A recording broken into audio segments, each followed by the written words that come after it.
স্থানীয় সরকার নির্বাচনে দলের মনোনয়ন বোর্ডের সিদ্ধান্ত বাস্তবায়নে তৃণমূলের নেতাকর্মীদের নির্দেশ দিয়েছেন আওয়ামী লীগের সাধারণ সম্পাদক ওবায়দুল কাদের। সরকারি বাসভবনে ব্রিফিংয়ে তিনি বলেন, দলের সিদ্ধান্ত অমান্য করলে ব্যবস্থা নেওয়া হবে।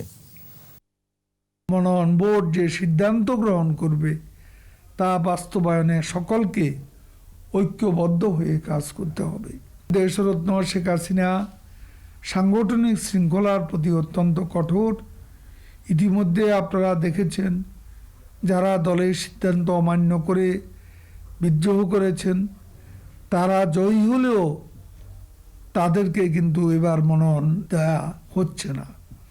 তাই আমি সকলকে সতর্ক করে সভাপতি নির্দেশনা প্রতিপালনের জন্য আহ্বান জানাচ্ছি।